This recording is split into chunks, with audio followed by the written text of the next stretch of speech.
What's popping, everyone? Markus is coming back to you with a brand new video. Welcome back to the channel, Notification Squad, looking sharp as fuck. And for all of you guys who are new, my name is Markus and my mission is to help you guys build yourself financially and to build the empire of your life. Welcome to this video. As you might have seen from the title already, we're going to talk about the two main ways that you can go ahead and start making sales when you're jumping into dropshipping. So I made a post in the Facebook group. Which videos do you guys want to have on the channel and what problems are you facing at the moment? And one of the questions or requests was, which type of marketing should I do starting off with my dropshipping store? Right when you've felt that you finished your store, which type of marketing should you do? And that is going to be the topic for today's video. So I'm going to jump into my computer on a online whiteboard and do some doodling as an explanation for you guys. So let's jump straight into it.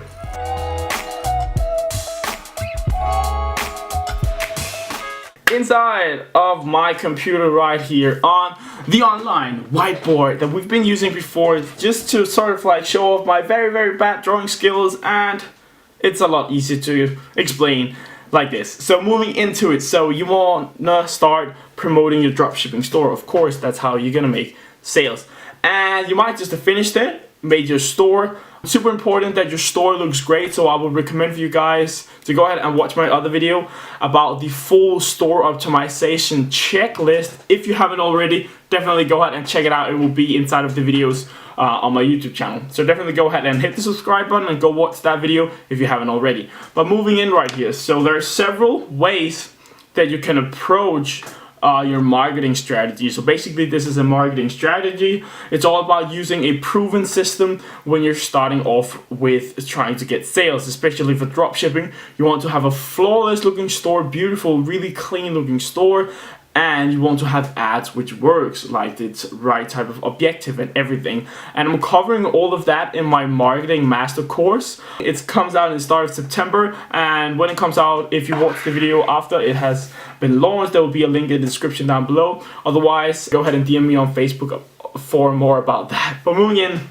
so the first method that I'm going to talk about, and which is the sort of like less budget needed, is Instagram influencers. So IG influencers is super great. IG influencers are really great to use starting off. This is so, yeah.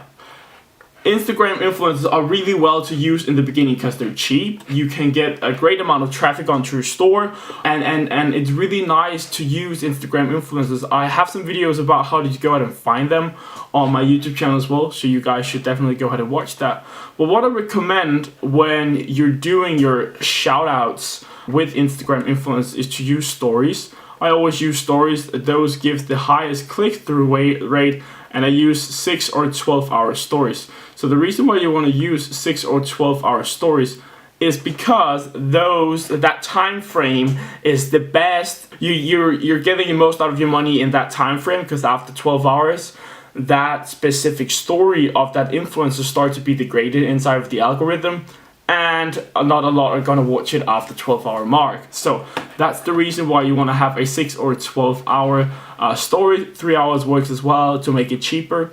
So what you would basically say is you would reach out to them and say like, hey, so you want to reach out to them.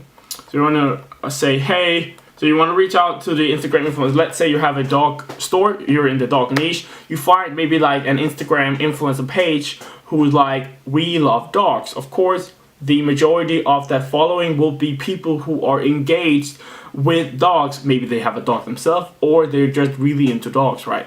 So you reach out to the influencer page, and you're like, hey, what is the pricing of a story post, or what is the pricing of your stories, right? So you can say, what is the price of a 6 hour story? And then they will get back to you. Maybe it's like 10, 20, 30, 40 bucks.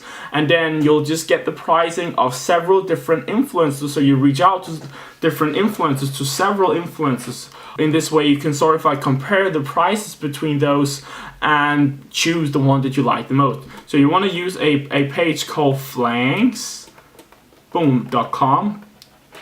So flanks.com is basically a page where you can see the engagement of each influencer. So you put in the influencer username and it will give you the engagement of the site. And you want to find influencers which at least has an engagement rate of plus 3%.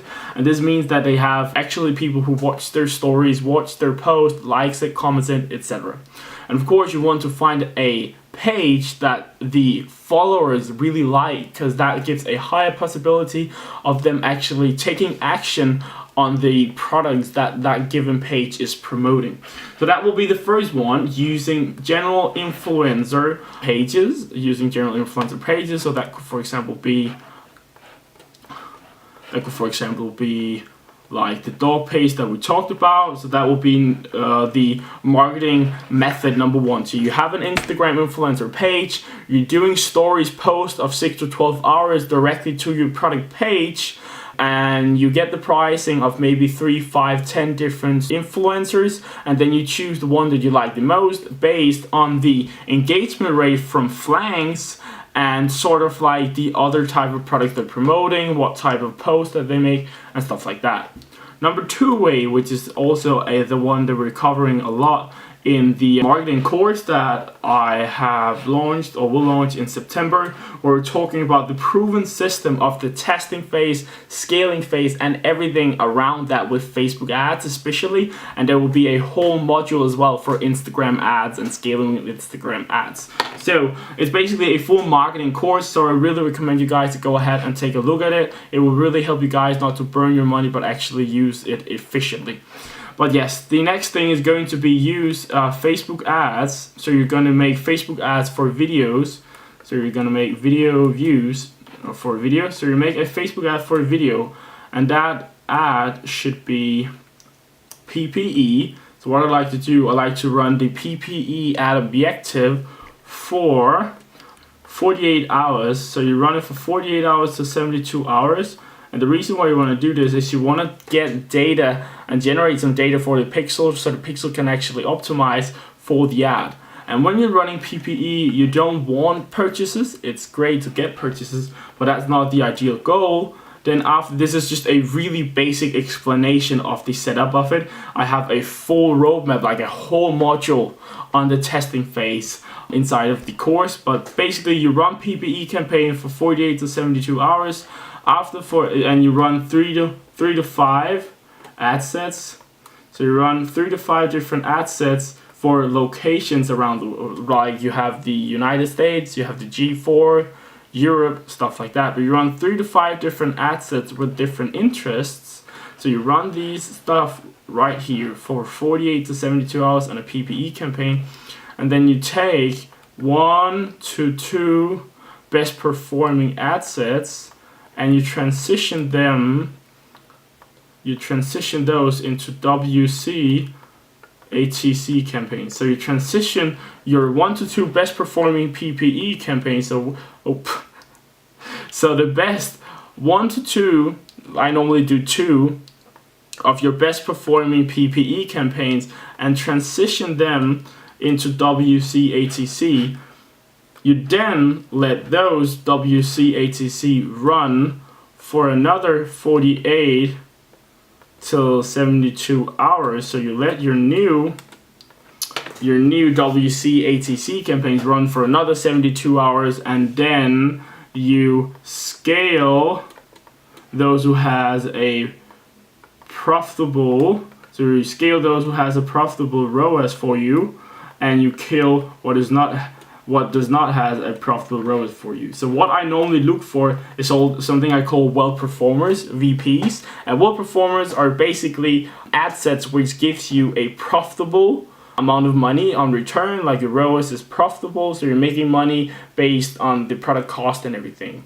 But basically what I normally just go for is a ROAS of above 3.5. So that is method number 2. So that's actually basically the method number 2, and I'm going to give you a little bonus in a second with a number 3. So there was the method number 2. So basically you run PPE campaigns for 48 to 72 hours, 3 to 5 different ad sets. Then you transition those 1 to 2 best performing based on the amount of add to cards, link clicks, and CPM. you transition those into a WC ATC campaign, which is WC is website conversions, ATC is add to cart, and you let those run for 48 to 72 hours right here, 48 to 72 hours, and then you scale what has a profitable ROAS and kill what doesn't have a profitable ROAS. What you can also do is test on WC ATC with lookalike audiences, and I have a full video on lookalike audiences, how to make them and how to use them. So number 3 right here, a little bonus. Let me just get my pen. Number 3, boom. So number 3 will be using real Instagram influencers. Boom. So personality Instagram influencers, but offering them free products. So this will just be really quickly to explain this, but this is called micro influencer marketing, and I have a video about that as well on my YouTube channel. I have quite a lot of valuable videos on my YouTube channel, right? You should definitely go ahead and check that out and hit that subscribe button down below.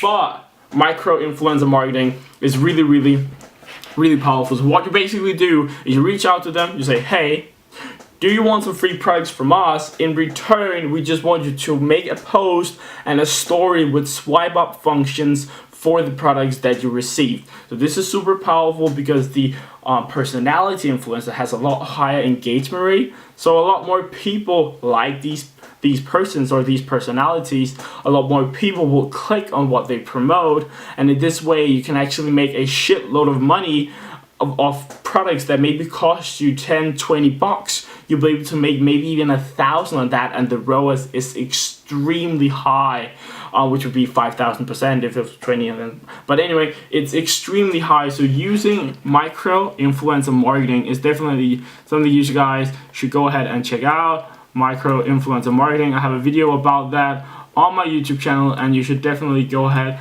and check that out. It's super, super powerful and something that is really well for example, fashion brands or something like that. So that was actually the videos about how did you go ahead and use your first marketing when you're done with your store, when you're sure about that it's great, it looks great, and you want to start off with your marketing strategy for your dropshipping store. These 3 options is definitely my go-to, and there still are when I am launching new stores. This is the 3 ways that I go ahead and initiate straight off the bat. So I hope you guys got something useful out of it, insane value right here. Go ahead and subscribe down below, give it a like if you got some value out of it, and hit the notification bell to become a part of the notification squad.